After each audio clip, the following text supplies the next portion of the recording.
गोष्ट या शाळेसाठीच नाही तर संपूर्ण गावासाठी आणि या संपूर्ण गाववासियांसाठी आनंदाची गोष्ट आहे, आनंदाचा क्षण आहे। आणि या आनंदाच्या क्षणी मी महात्मा गांधी विद्यालय चिचाळ बारवा येथील वर्ग 7 ची विद्यार्थिनी आपल्या शाळेचे प्रतिनिधित्व करताना आर्यभट्ट या विषयावर संबोधन करीत आहे। मित्रांनो, मी संबोधनासाठी आर्यभट्ट हा विषय का निवडला यामागे काही कारण आहे। जगात होणाऱ्या प्रत्येक गोष्टींच्या मागे, प्रत्येक घडामोडींच्या मागे काही ना काही कारण असते। तसाच या गोष्टीच्या मागे सुद्धा एक कारण आहे। तो कारण म्हणजे असा की आर्यभट्ट हा माझा आवडीचा विषय आहे। पण आर्यभट्ट हा माझा आवडीचा विषय काय यामागे सुद्धा कारण आहे। तो कारण म्हणजे असा की जेव्हा मी प्लेटोचा अभ्यास करीत होती, प्लेटो बद्दल वाचन करीत होती, तेव्हा मला असे समजले, तेव्हा माझ्या असे लक्षात आले की प्लेटोने आपल्या विद्यापीठाच्या प्रवेशद्वारावर, आपल्या विद्यापीठाच्या गेटवर असे स्पष्ट लिहिले होते की ज्या व्यक्तीला गणित येत नाही त्या व्यक्तीने माझ्या विद्यापीठात पाय ठेवले।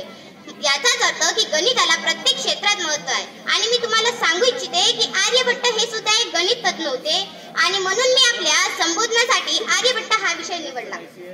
मित्रांनो, आर्यभट्ट यांचा जन्म इसवी सनाच्या 5व्या शतकाच्या शेवटी व इसवी सन 6व्या शतकाच्या सुरुवातीला म्हणजे 476 ते 550 हा त्यांचा कालावधी। या कालावधीमध्ये आर्यभट्ट यांनी आर्यभट्टीय नामक 108 श्लोक असलेला एक ग्रंथ लिहिला। त्या ग्रंथामध्ये त्यांनी अंकगणित, बीजगणित आणि त्रिकोणमितीचे एकूण 33 नियम सांगितले आहेत। मित्रांनो, आपल्याला 7व्या शतकात 108 श्लोकांपैकी फक्त 34 श्लोक पाहायला मिळतात।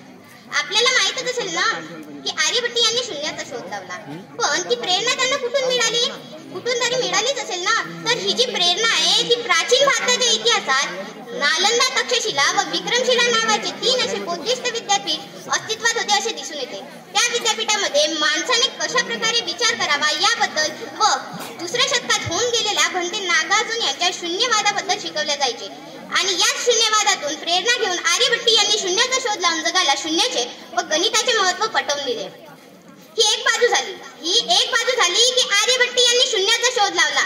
याची दुसरी बाजू सुद्धा आहे की आर्यभट्ट यांनी शून्याचा शोध लावलेला नाही। असेही काही संशोधक म्हणतात की आर्यभट्ट यांनी शून्याचा शोध लावलेला नाही आणि ते असे तर्क लावतात की पाणिनी हा मराठी भाषेतील व्याकरणाचा जनक आहे।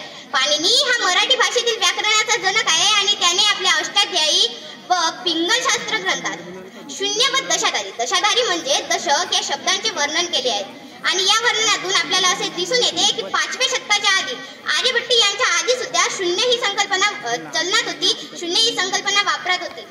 मित्रांनो, जर आपण भंते नागार्जुन यांचा शून्यवाद पाहिला तर त्यांच्या शून्यवादामध्ये सुद्धा आपल्याला शून्य दडलेला दिसते।